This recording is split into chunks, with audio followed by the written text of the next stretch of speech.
G'day guys! The Berserker Slingshot is a relatively simple trick that once mastered is going to help you get a ton more mileage out of your Khorne Berserkers in games of Warhammer 40k. So today we're going to get a table out, we're going to get some models, and we're going to set up some scenarios to teach you how to use this simple trick so that you can master it and dominate with the world eaters on the tabletop. Let's get into it. One for the Blood God.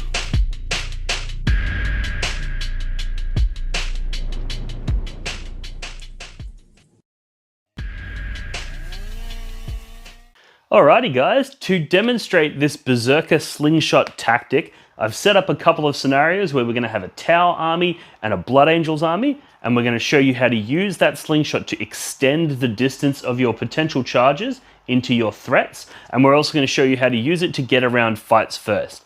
These are the main two uses for the Berserker Slingshot. However, there are plenty more that you can explore once you understand the fundamentals of how to deliver this trick. So with that being said, let's flip the camera over and let's roll some dice and get some examples up for you. Alrighty guys, for this first example, we've got Kharn the Betrayer leading a unit of Khorne Berserkers, and we've got this entire Tau army arrayed in front of us, and our target that we want to kill this turn is this Riptide. So basically what we're going to do is we're going to use the Berserker Slingshot to get in. Now, our opponent has been very clever, and they've put the Riptide further than 26 inches away from Kharn the Betrayer, which means that even with a 6 on his advance roll and a 12 on his charge roll, he would not be able to declare a charge into this Riptide. However, because this Piranha is nearby, we're actually going to use it to slingshot Kharn to get additional movement and tag that Riptide. So the first thing we're going to do is we're going to roll our advance, and we roll a healthy 6. So that means that every model in that unit can now move 14 inches. And basically the first thing you want to do is you want to move Kharn 14 inches to get him as close to the Riptide as you can, without getting too close to this Piranha, and I'll explain that in a moment. Then you basically want to move a few of the guys that are on this side up real close to the Piranha, but everybody else you want to move their 14 inches, which gets them just past the wall, and staying farther away from that Piranha. So something like this. All right, now that we've moved them, we're going to declare a charge, and we're just going to declare our charge into the Piranha. So the whole unit is just going to declare into the Piranha. And we're going to roll our charge distance. We're going to spend a CP to reroll that 3 because that's rough, and that's not going to help us achieve what we want. And we rolled a 9. So that's a pretty healthy charge. And now basically, because that Piranha was the target of our charge, everybody that can base contact it must, right? However, where Kharn is positioned, his 9 inches would get him to here, which is not in base contact, which means he can move in any direction he wants as long as he ends his move closer to this Piranha.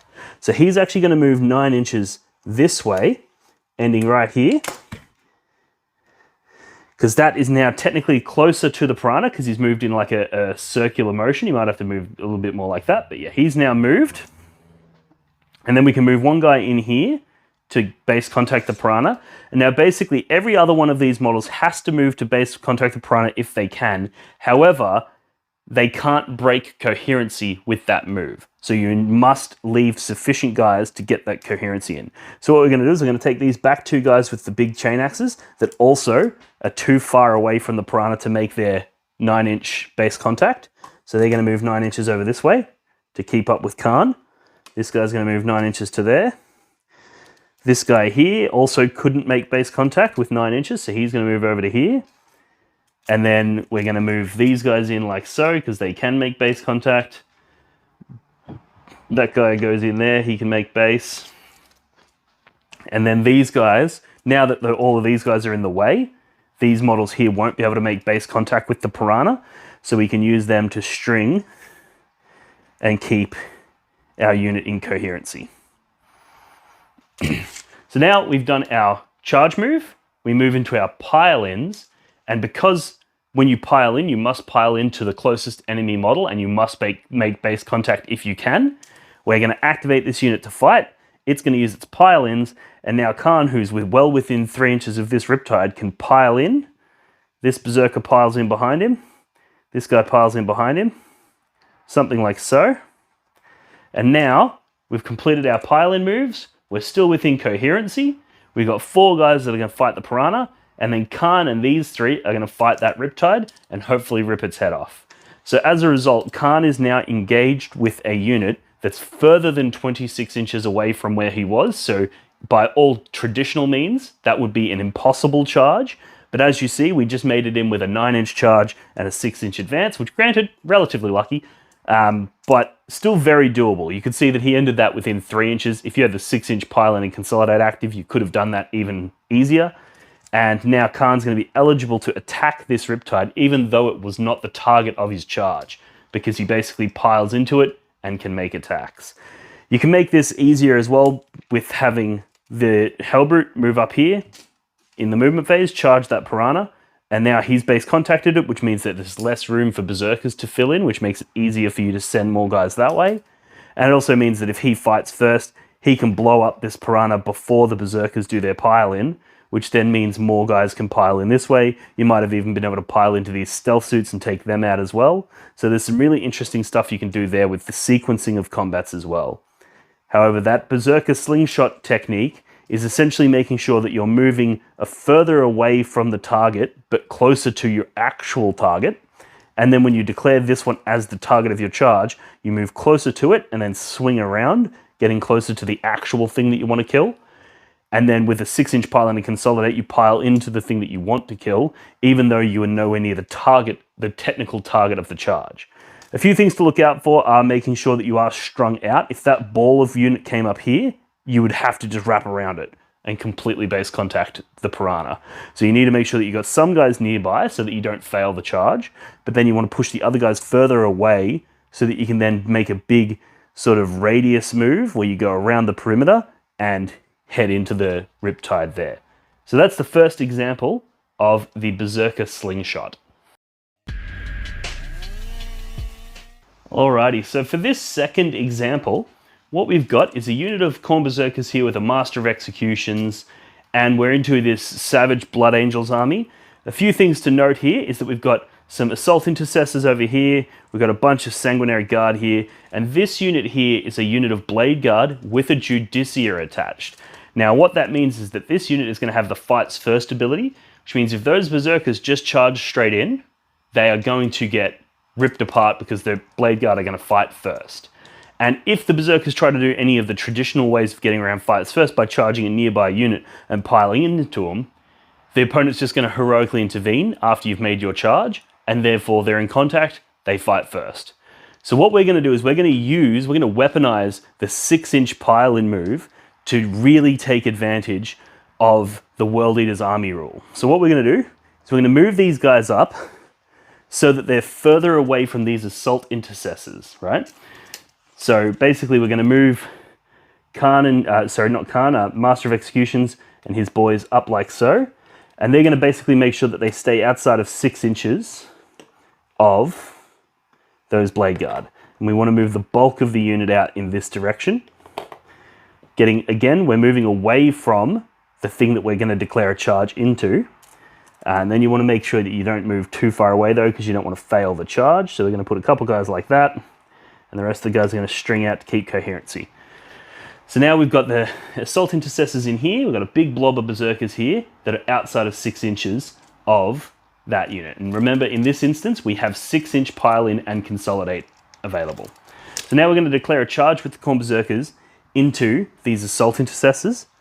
We rolled a healthy 7.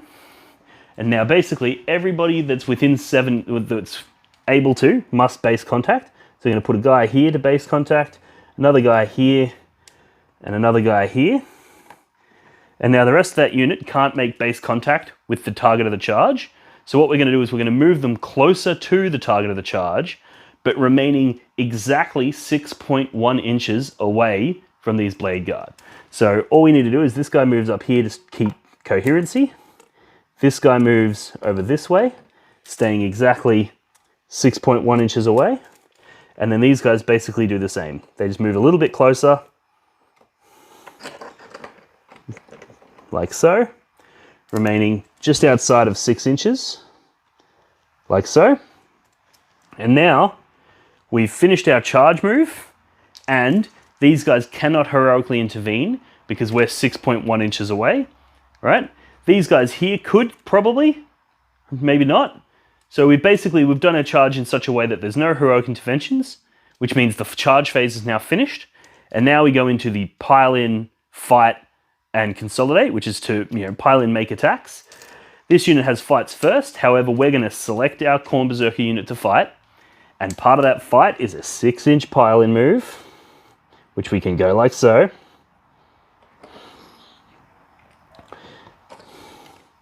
And then just making sure we keep that coherency. Probably going to have to go on that side of the wall.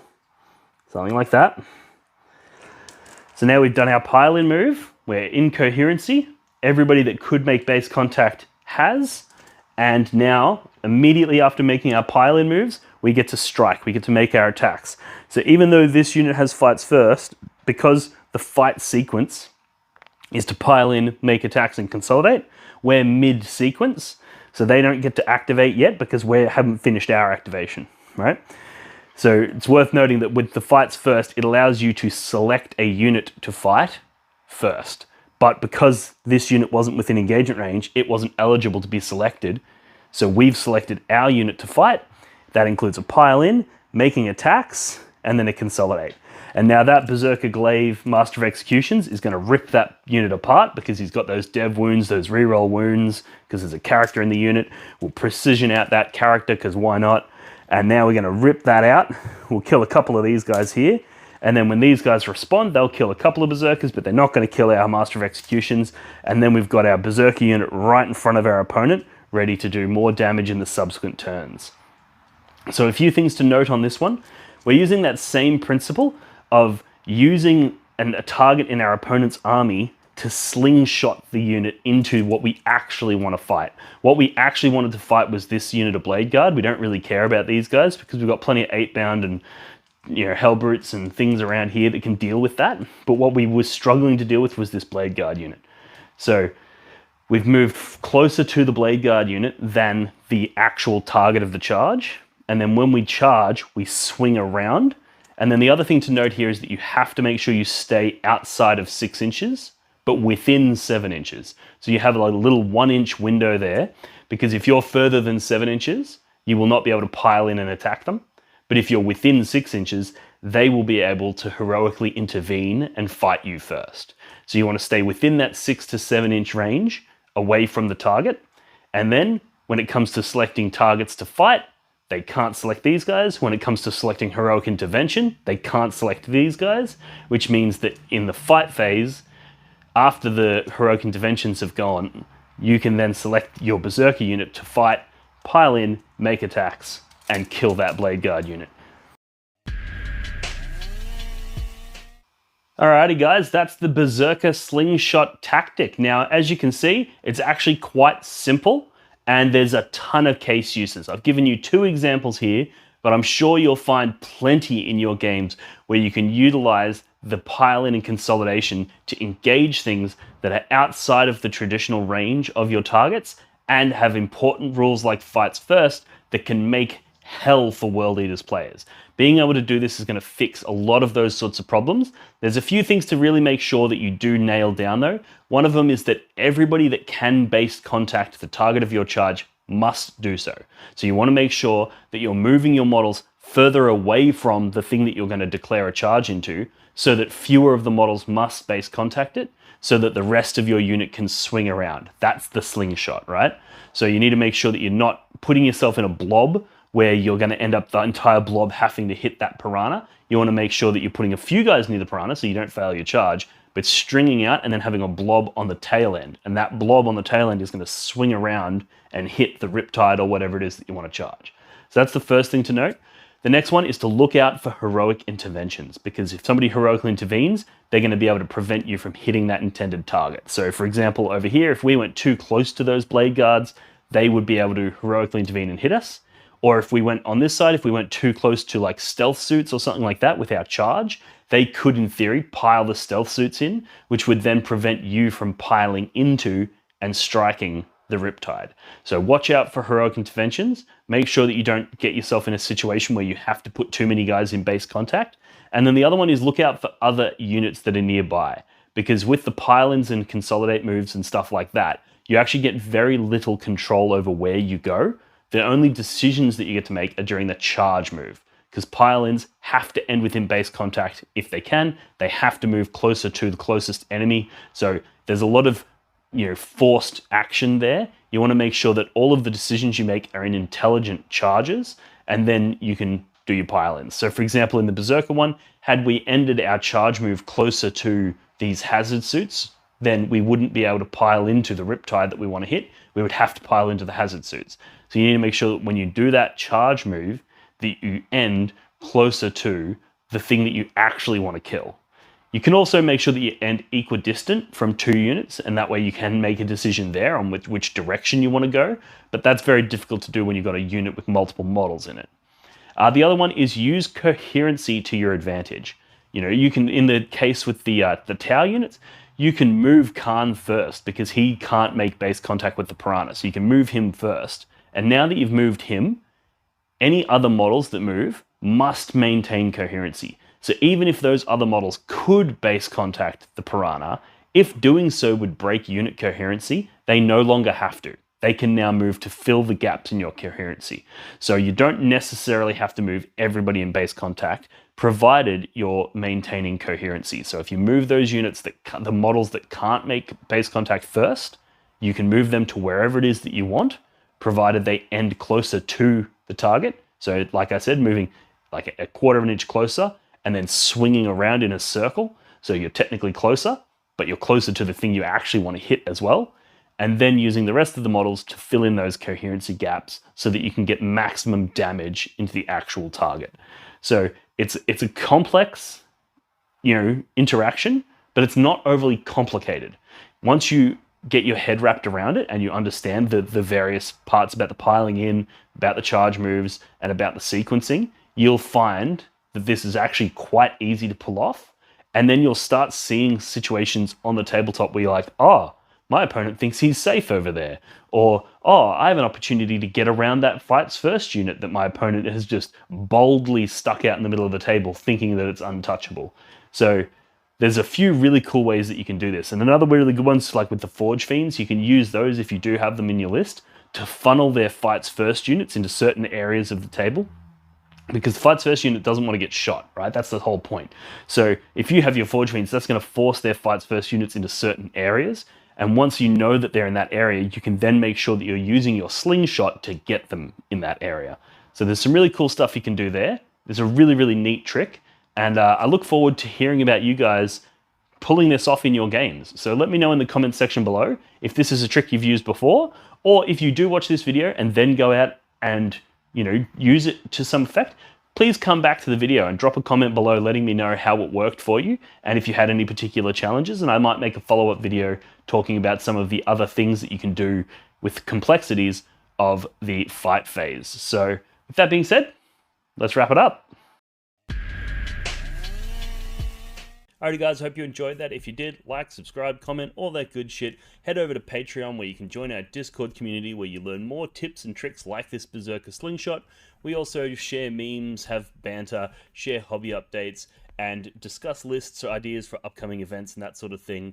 And also, if you want to show your support for the channel more directly, you can purchase some apparel like the t-shirt that I'm wearing now. We've got merchandise like dice, objective markers, and tons of really cool stuff over on blogforthebloodgod.com.